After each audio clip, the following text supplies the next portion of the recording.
स्वागत है। में बॉलीवुड में अपनी फिल्मों और बोल्डनेस से बवाल मचाने वाली एक बिंदास एक्ट्रेस जिनकी खूबसूरती के लाखों दीवाने थे। कितने दिनों के बाद मिले हो, इन्होंने तब अपने अंग प्रदर्शन और हॉट अंदाज से दर्शकों पर तो जादू किया ही, अंडरवर्ल्ड डॉन और पॉलिटिशियन भी इनकी अदाओं से घायल हुए बिना नहीं रह पाए। और चारा घोटाला सामने आने के बाद उसमें इनका नाम भी न्यूज़पेपर्स की हेडलाइन बन गया कि सबसे बदनाम रह चुकी एक्ट्रेस ममता कुलकर्णी ने अभी चल रहे प्रयागराज महाकुंभ में अपना पिंडदान और श्राद्ध कर्म करके बकायदा संन्यास ले लिया है। इन्होंने किन्नर अखाड़े से दीक्षा लेकर महामंडलेश्वर की उपाधि हासिल कर ली और अपना नाम भी बदल लिया। पद्मावती से ममता कुलकर्णी बनी और फिर आयशा बेगम बनकर इस्लाम कबूल किया था और अब साध्वी साहिबा को एक और नया नाम श्री अमाई ममता नंदगिरी मिल गया है। तो मैंने 23 साल ध्यान किया, तप किया, भक्ति की, मेरे गुरु की, भगवान की, महाकाल महाकाली की, मैंने काफ़ी भक्ति की, अपना वैभव जीवन त्याग दिया, बॉलीवुड त्याग दिया। उस तपस्या का फल महामंडलेश्वर की मेरे को उपाधि भी मिली है। तो क्या है इनके संन्यास की कहानी? क्यों इनके महामंडलेश्वर की पदवी पर अब भी तलवार लटक रही है और क्यों ये अभी भी अजीबोगरीब लैंग्वेज में टपोरियों जैसी बातचीत कर रही हैं? आज होगी इन सभी मुद्दों पर विस्तार से चर्चा। दोस्तों, ममता कुलकर्णी ने फिल्मी करियर को लेकर इतनी सुर्खियां नहीं बटोरी जितनी असल जिंदगी के विवादों को लेकर बदनाम रही। इन विवादों के चलते इन पर एक बुक भी लिखी गई और एक फिल्म भी बनने वाली है। चलिए सबसे पहले जानते हैं कौन है ममता कुलकर्णी और इनका फिल्मों में कैसे आना हुआ था। ममता कुलकर्णी का जन्म 20 अप्रैल 1972 को एक मराठी ब्राह्मण परिवार में हुआ था। इनके पिता का नाम मुकुंद कुलकर्णी था, जो मुंबई पुलिस के अधिकारी थे। इनकी मां के नाम का जिक्र कहीं नहीं मिलता। ममता की दो बहनें मिथिला और मोलिना हैं। इन दोनों ने भी आगे चलकर फिल्मों में ही काम किया। ममता की पढ़ाई लिखाई मुंबई में ही हुई। इन्होंने अपने एक इंटरव्यू में बताया था कि ये बॉलीवुड में आना ही नहीं चाहती थी, पर इनकी मां इन्हें एक्ट्रेस बनाना चाहती थी, तो उनके कहने पर ही इन्होंने पद्मावती से अपना नाम बदलकर ममता कुलकर्णी रखा और फिल्म इंडस्ट्री में कदम रखा। और मम्मी का तो दैट 1940-50 तो that people even had the desire. And believe me, I have no interest in films. पहले इन्होंने कुछ मॉडलिंग की और उसके बाद साल 1991 में अपने फिल्मी करियर की शुरुआत एक तमिल फिल्म ननबर्गल से की, जो कि सुपरहिट रही और इस फिल्म के बाद लोगों ने इन्हें स्टार बना दिया। पहले फिल्म के बाद ही ऐसी खबर आई कि कई लोगों ने इनके नाम के टैटू तक बनवा लिए थे। It was the biggest hit of that year. And लोगों ने तो मेरा नाम उनके हाथों पे क्या उसको बोले टैटू किया था। इसके बाद साल 1992 में इन्हें हिंदी फिल्मों में एंट्री मिल गई और बॉलीवुड में इनकी फिल्में तिरंगा और मेरा दिल तेरे लिए रिलीज हुई।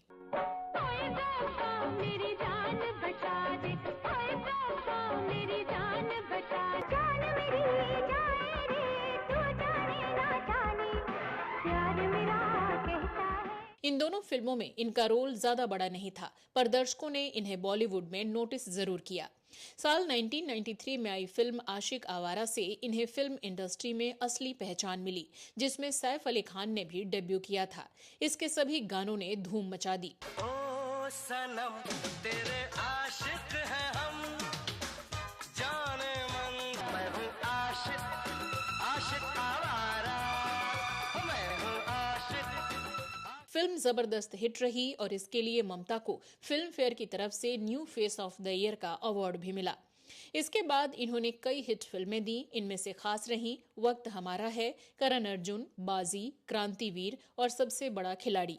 मुझको राणा जी माफ करना, गलती मारे से हो गई, छेड़ दिया मौसम ने, पागल हुई पवन।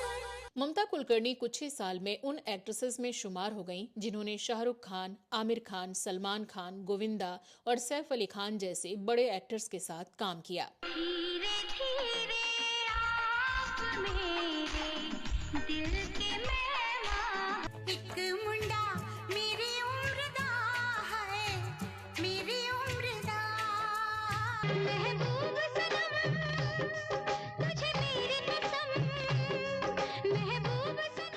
इन्होंने कई दूसरी लैंग्वेज की फिल्में भी की।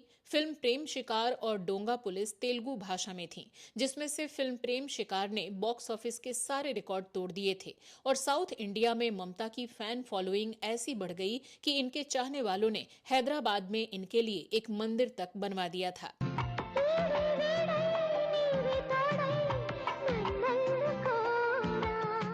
ममता कुलकर्णी ने अपने एक इंटरव्यू में बताया था कि जिस समय इनकी पहली तेलुगु फिल्म सुपरहिट हुई थी, उसके नेक्स्ट डे इनके पास 60 फिल्मों के ऑफर आए थे और बॉलीवुड में भी इनको बहुत सारी फिल्मों के ऑफर्स मिलने लगे थे। इन्होंने अपने इंटरव्यू में बताया था कि कई फिल्मों को तो इन्होंने रिजेक्ट कर दिया, जैसे मिस्टर एंड मिसेस खिलाड़ी, अफलातून, आंटी नंबर 1, सपूत और होगी प्यार की जीत। इसी दौरान ममता कुलकर्णी ने घातक फिल्म में एक आइटम नंबर किया, जो आते ही सुपरहिट हो गया और सबकी जुबान पर चढ़ गया। कोई जाए तो ले आए, मेरी लाख दुआएं पाए, मैं तो पिया की गली में। बताया जाता है कि छोटा राजन के डर से इन्हें फिल्मों में काम मिलता था, क्योंकि ये उसकी अनडिक्लेयर्ड गर्लफ्रेंड थी। लेकिन फिर बाद में उसकी गैर मौजूदगी में विक्की गोस्वामी ने उसका कामकाज संभालना शुरू किया, तो ममता और विक्की गोस्वामी का नाम जुड़ने लगा। हालांकि छोटा राजन के जाने के बाद ममता को फिल्में मिलनी लगभग बंद हो गईं। 2002 की फिल्म कभी हम कभी तुम के बाद ममता कुलकर्णी अचानक फिल्मों से दूर हो गईं। तो अंडरवर्ल्ड से इनके रिश्ते की चर्चा करें उससे पहले चलिए ममता से जुड़ी कुछ और कंट्रोवर्सीज की भी चर्चा कर लेते हैं। ममता कुलकर्णी ने सितंबर 1993 में स्टार डस्ट मैगजीन के लिए बिना कुछ पहने एक फोटो शूट करवाया। ये वो समय था जब कोई एक्ट्रेस ऐसे फोटो शूट नहीं करवाती थी और बिकनी भी कम ही हीरोइनें पहना करती थी। इस मैगजीन के कवर पर ममता बिना कपड़ों के नजर आईं। इन्होंने अपनी बॉडी को सिर्फ अपने हाथों और पैरों से कवर कर रखा था। ममता की तस्वीर के साथ जैसे ही ये मैगजीन बाजार में आई, इस पर हंगामा शुरू हो गया, जबकि कुछ लोगों ने इसे पसंद भी किया और आलम ये था कि लोगों ने मैगजीन को ब्लैक में भी खरीदना शुरू कर दिया। ममता कुलकर्णी को इस तरह का फोटोशूट कराने के लिए बहुत क्रिटिसाइज किया गया और वुमेन कमीशन ने इनके ऊपर केस तक कर दिया। फिर इन्हें इस हरकत के लिए जुर्माना भी देना पड़ा। लोगों ने यहाँ तक कहना शुरू कर दिया कि अब इसका करियर बर्बाद हो जाएगा। कहते हैं कि खूबसूरती के मामले में तो ममता कुलकर्णी ने सभी एक्ट्रेसेस को पछाड़ ही रखा था। इस फोटोशूट के बाद बोल्डनेस के मामले में भी ये सबसे आगे हो गईं। चलिए अब बात करते हैं नेक्स्ट कंट्रोवर्सी की। तो फिल्म घातक के समय से ही डायरेक्टर राजकुमार संतोषी और ममता की दोस्ती हो गई थी, जिससे उनकी अगली फिल्म चाइना गेट में भी ममता रिपीट हुई। लेकिन इस फिल्म के दौरान कुछ ऐसा हुआ कि राजकुमार संतोषी और ममता कुलकर्णी के बीच की दोस्ती दुश्मनी में बदल गई। राजकुमार संतोषी के मुताबिक ममता कुलकर्णी ने इस फिल्म के दौरान बहुत ही अनप्रोफेशनल बिहेवियर किया, जिसके चलते उन्होंने ममता को बाहर निकालना चाहा, लेकिन निकाल नहीं पाए, क्योंकि आरोपों के मुताबिक उस दौरान ममता कुलकर्णी ने अपने अंडरवर्ल्ड कनेक्शन को यूज करके छोटा राजन से राजकुमार संतोषी को धमकी दिलवा डाली। लेकिन इधर ममता ने मीडिया में आकर राजकुमार संतोषी पर ही आरोप लगा दिए कि डायरेक्टर साहब ने इन्हें अकेले अपने साथ होटल में जाने के लिए कहा और जब ममता ने ऐसा नहीं किया तो उन्होंने फिल्म से निकाल देने की धमकी दी। और जब कॉन्ट्रैक्ट साइन होने की वजह से फिल्म से नहीं निकाल पाए तो फिल्म में इनका रोल काट दिया। हमको तो रहना है एक दूजे के साथ, हर मुश्किल में बांटे। इसी फिल्म के दौरान एक और इंसिडेंट हुआ जिसने बहुत सुर्खियां बटोरी। मीडिया रिपोर्ट्स के मुताबिक इस फिल्म की शूटिंग के दौरान ममता कुलकर्णी फिल्म के एक्शन डायरेक्टर टीनू वर्मा के बहुत क्लोज आ गई थीं। हालांकि टीनू वर्मा मैरिड थे और 2 बच्चों के पिता भी। लेकिन फिल्म की शूटिंग के दौरान दोनों ने चोरी चुपके शादी कर ली। हालांकि जल्द ही दोनों के रिश्ते में प्रॉब्लम आने लगी। जानकारों की माने तो टीनू वर्मा की वाइफ ने इन दोनों को एक बार आपत्तिजनक हालत में रंगे हाथों पकड़ लिया और इसके बाद ही इनका ये रिश्ता सामने आया, जो कि बाद में खत्म हो गया। हालांकि ममता कुलकर्णी ने इस रिश्ते को कभी भी एक्सेप्ट नहीं किया, लेकिन टीनू वर्मा ने मीडिया के सामने एक बयान दिया था कि ममता कुलकर्णी के लिए मैंने अपनी वाइफ को छोड़कर बहुत बड़ी गलती कर दी थी। उनका ये बयान अपने आप में इस रिश्ते का कन्फर्मेशन था। अगले विवाद की बात करें तो ममता कुलकर्णी ने रांची में एक बार डांस परफॉर्मेंस दी थी, लेकिन उस पर बहुत बड़ा बवाल खड़ा हो गया, क्योंकि ये प्रोग्राम एक बहुत बड़े पॉलिटिशियन और उसके गुंडे मवाली जैसे साथियों के लिए रखा गया था और इस परफॉर्मेंस के लिए ममता कुलकर्णी को जो अमाउंट मिला था वो किसी बॉलीवुड एक्ट्रेस को एक फिल्म में काम करने के लिए भी नहीं मिलता था। ये राशि थी 1,25,00,000 रुपए। मुझको राणा जी माफ करना, गलती मारे से हो गई। कहा कहा जाता है कि रांची में परफॉर्म करने के बाद ममता कुलकर्णी ने उस पॉलिटिशियन और उसके दोस्तों के साथ पटना के होटल में भी कुछ दिन बिताए थे। लेकिन ये बात तब सामने आई जब चारा घोटाला हुआ और इसकी जांच में सामने आया कि उसका कुछ पैसा ममता कुलकर्णी को भी दिया गया था। इसके बाद जब पूछताछ की गई तो इन्होंने कहा कि हाँ, मैंने परफॉर्म किया था और उसी के लिए मुझे पैसे मिले थे, बाकी मुझे कुछ नहीं पता। ऐसे ही साल 1997 में दुबई में एक हाई प्रोफाइल पार्टी रखी गई थी जहां पर चेन ऑफ होटल्स की लॉन्चिंग थी और इसके लिए बॉलीवुड की कई सेलिब्रिटीज को टिकट देकर दुबई बुलाया गया था। ये पार्टी बहुत ही आलीशान थी और बॉलीवुड की कई नामचीन सितारों के साथ ममता भी वहां पहुंची। इस पार्टी के बाद स्टार्स को बहुत ही एक्सपेंसिव रिटर्न गिफ्ट्स दिए गए और इस दौरान विकी गोस्वामी नाम का जो व्यक्ति गिफ्ट दे रहा था उसका नाम प्रतिबंधित दवाइयों की तस्करी के मामले में अखबारों में सामने आ चुका था। 1997 में ही विकी गोस्वामी को दुबई पुलिस ने गिरफ्तार कर लिया और 25 साल की सजा सुनाई। इसके बाद ममता भी दुबई शिफ्ट हो गईं। कहा तो ये भी गया कि विकी के प्यार में ही इन्होंने अपने करियर को छोड़कर ये कदम उठाया था। अब वो प्यार था या प्रेशर पता नहीं। जिस दौरान विकी गोस्वामी जेल में था उसी दौरान ममता कुलकर्णी विक्की गोस्वामी का बिजनेस भी संभालती थीं और कुछ समय इंडिया में तो कुछ समय दुबई में रहने लगी थीं। साल 2002 से 2013 तक ममता की कोई भी खबर मीडिया के सामने नहीं आई। इसके बाद 2013 में दुबई के एक न्यूज़पेपर में इनकी एक फोटो छपी जिसमें बताया गया कि ममता ने विकी गोस्वामी से दुबई की जेल में जाकर ही शादी रचा ली है और अपना धर्म परिवर्तन भी कर लिया है। ममता ने इस्लाम धर्म अपनाकर अपना नाम आयशा बेगम रख लिया था और विकी ने अपना नाम यूसुफ अहमद रखा था, जिसके बाद ये निकाह हुआ था। कुछ समय जेल में बिताने के बाद विकी को जेल से जल्दी ही रिहा कर दिया गया और कहा गया कि उसने जेल में अच्छा व्यवहार किया है, जिसके चलते जल्दी छोड़ा जा रहा है। इसके बाद विकी गोस्वामी ने ममता कुलकर्णी के साथ दुबई छोड़ दी और केन्या शिफ्ट हो गया। लेकिन 2014 में एक खबर सामने आई कि ममता कुलकर्णी और उसके हस्बैंड विकी गोस्वामी को केन्या पुलिस ने गिरफ्तार कर लिया है। दरअसल विकी गोस्वामी पहले ही केन्या से भागकर दुबई आया था और उस पर तस्करी के मामले में वहां भी कई केस चल रहे थे और जब केन्या पुलिस को पता चला कि विकी यहां वापस आ गया है तो उससे पूछताछ के लिए इन दोनों को ही गिरफ्तार कर लिया गया। इसी दौरान ममता कुलकर्णी की कुछ फोटोज सोशल मीडिया पर भी वायरल हुई जिसमें इन्होंने अपने आप को एक योगिनी बताया और कहा कि इन्होंने मोह माया त्याग कर आध्यात्म की राह पकड़ ली है। इन फोटोज में ये पूरी तरह से बदली हुई नजर आ रही थीं। इसके बाद साल 2016 में इनके ऊपर एक और बड़ी मुसीबत आई जब पता चला कि मुंबई पुलिस को एक बहुत बड़ी नशे की डील के बारे में पता चला है जिन दवाइयों की कीमत 12 लाख रुपए है और जो लोग इसमें शामिल हैं उसमें ममता और विकी का नाम भी शामिल है। और इसी डील से ये भी पता चला कि मुंबई में एक बहुत बड़ा धंधा चल रहा है जो 2000 करोड़ रुपए के आसपास है। इसके बाद मुंबई पुलिस भी ममता की तलाश करने लगी। तभी लंबे वक्त से गायब ममता कुलकर्णी ने सोशल मीडिया पर एक वीडियो शेयर किया जिसमें इन्होंने खुद को योगिनी बताया और कहा कि मैं अब स्पिरिचुअल फील्ड में आ चुकी हूँ, अपना पिछला सब कुछ भूल चुकी हूँ और मुझे इन सब बातों से कोई लेना देना नहीं है। मैं अपना जीवन जीती हूँ और लोगों को जो बोलना है बोलते रहें। अभी मैं वो सब पिछला भूल चुकी हूँ। I tell people I don't know who are you talking about, it's not me. They then insist it's no ma'am, it's you, we recognise you. 2017 में एबीपी न्यूज को दिए एक इंटरव्यू में ममता कुलकर्णी ने बताया कि ये 16 साल से एक योगिनी की जिंदगी जी रही हैं और साथ ही इन्होंने ये भी कहा कि विकी गोस्वामी से इन्होंने कभी शादी की ही नहीं थी और वो सिर्फ इनके दोस्त थे।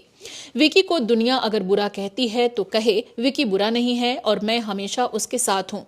लेकिन तस्करी के मामले में विकी और ममता दोनों वांटेड हो चुके थे। कोर्ट ने इन दोनों को पेश होने के लिए कहा लेकिन फिर भी दोनों सामने नहीं आए। 2017 में ममता की मुंबई स्थित प्रॉपर्टी सीज कर ली गई और इनके घर के बाहर वांटेड का नोटिस चिपका दिया गया, लेकिन ममता के वकीलों ने मुकदमा जारी रखा। इसके बाद पुलिस ने ममता कुलकर्णी की फैमिली से भी पूछताछ की और विकी गोस्वामी के अहमदाबाद के घर को भी सीज कर दिया। फिर ये दोनों लंबे वक्त तक भारत में वांटेड रहे और ममता कुलकर्णी सोशल मीडिया पर खुद को साध्वी बताती रहीं। साथ ही ममता ने अपनी ऑटोबायोग्राफी भी लिखी जिसका टाइटल था ऑटोबायोग्राफी ऑफ एन योगिनी।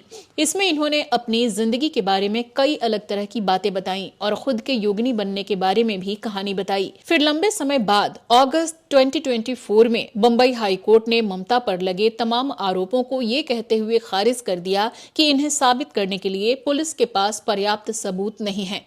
इसके बाद ममता भारत लौट आईं और आने के साथ ही धमाके करने शुरू कर दिए। न्यूज 18 को दिए एक इंटरव्यू में ममता ने दावा किया कि दुबई में बैठे अंडरवर्ल्ड के लोगों के साथ बॉलीवुड के बड़े बड़े स्टार्स और बड़ी हस्तियों के संबंध हैं।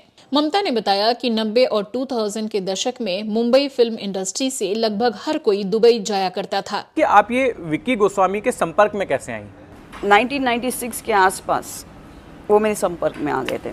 वहाँ पे मतलब कहाँ? दुबई में। दुबई में जाते। सब बॉलीवुड गई थी, सबको मालूम है। तो शूटिंग्स के लिए वहाँ पे काफ़ी लोग जाते थे, उनके घर में, उनके साउथ अफ्रीका में, उनके दुबई में। आधी से ज़्यादा डजन इंडस्ट्री अपनी वहाँ पहुँच गई थी। मैं सबसे लास्ट गई थी वहाँ पे।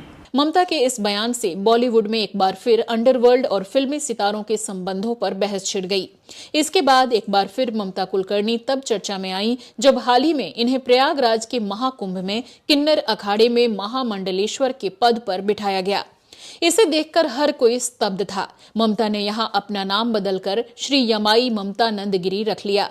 प्रयागराज के संगम तट पर इनकी संन्यास दीक्षा हुई, जहां किन्नर अखाड़ा की आचार्य महामंडलेश्वर लक्ष्मी नारायण त्रिपाठी की अगुवाई में इनका पट्टाभिषेक कराया गया।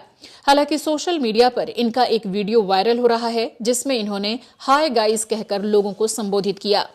हाय गाइस, आज मैं प्रयागराज जा रही हूँ 39 की मौनी अमावस्या का स्नान करने। ऐसे में सवाल उठने लगे कि क्या ये एक्ट्रेस साध्वी बनकर भी ऐसी भाषा का ही प्रयोग करेंगी, और इनमें ऐसी क्या योग्यता थी जिससे इन्हें इतना सम्मानित और प्रतिष्ठित पद दिया गया, और महिला होते हुए किन्नर अखाड़े में कैसे प्रवेश मिला। सबसे ज्यादा विवाद हो रहा है आपको महामंडलेश्वर बनाए जाने के लिए, और वो भी किन्नर अखाड़े का। अब आप किन्नर तो है नहीं, आप तो स्त्री हैं। इन सभी सवालों के बीच ही ठीक 6 दिन बाद 31 जनवरी को किन्नर अखाड़े के संस्थापक ऋषि अजय दास जी ने एक प्रेस कॉन्फ्रेंस की और प्रेस रिलीज जारी करके अनाउंस किया कि ममता कुलकर्णी को किन्नर अखाड़े के महामंडलेश्वर पद से हटाया जा रहा है। साथ ही आचार्य महामंडलेश्वर लक्ष्मी नारायण त्रिपाठी को भी निष्कासित कर दिया गया है। उन्होंने लिखा, आचार्य महामंडलेश्वर लक्ष्मी नारायण त्रिपाठी तथाकथित ने असंवैधानिक ही नहीं अपितु सनातन धर्म व देश हित को छोड़कर ममता कुलकर्णी जैसे देशद्रोह के मामले में लिप्त महिला जो कि फिल्मी ग्लैमर से जुड़ी हुई हैं, उससे बिना किसी धार्मिक व अखाड़े की परंपरा को मानते हुए वैराग्य की दिशा के बजाय सीधे महामंडलेश्वर की उपाधि व पट्टा अभिषेक कर दिया गया, जिस कारण से मुझे आज बेमन से मजबूर होकर देश हित में, सनातन एवं समाज हित में उन्हें पद से मुक्त करना पड़ रहा है। इस खबर के सामने आने के बाद जहां कई साधु संतों और अखाड़ों के साथ साथ आम लोगों के एक बड़े तबके ने इसे अच्छा कदम बताया, तो वहीं लक्ष्मी नारायण त्रिपाठी ने कहा कि अजय दास अब किसी पद पर नहीं है तो वो किस हैसियत से कार्रवाई करेंगे, मैं उन्हें इसके लिए कोर्ट में घसीटूंगी। तो वहीं अखिल भारतीय अखाड़ा परिषद के राष्ट्रीय अध्यक्ष महंत रविंद्र पुरी ने भी इनके सुर में सुर मिलाए और कहा कि अखाड़ा परिषद लक्ष्मी नारायण त्रिपाठी के साथ है। लेकिन कुल मिलाकर ममता कुलकर्णी के महामंडलेश्वर बनाए जाने का मामला फिलहाल कईयों के गले की हड्डी बन गया है और आगे इनका क्या होगा ये भी साफ नहीं है। आपके सारे ज्ञान को जो किन्नर अखाड़े के लोग हैं वो मानने को तैयार नहीं है। वहाँ एक महामंडलेश्वर हैं हिमांगी जी, उन्होंने कहा कि 10 करोड़ रुपए देके ये महामंडलेश्वर बनी है। मेरे पास 10 क्या, मेरे पास 1 करोड़ भी नहीं है। तो दोस्तों, आप इस मुद्दे पर क्या सोचते हैं, कमेंट करके जरूर बताइएगा। आज के लिए बस इतना ही। नमस्कार। साथ जुड़े रहें संचार न्यूज के साथ।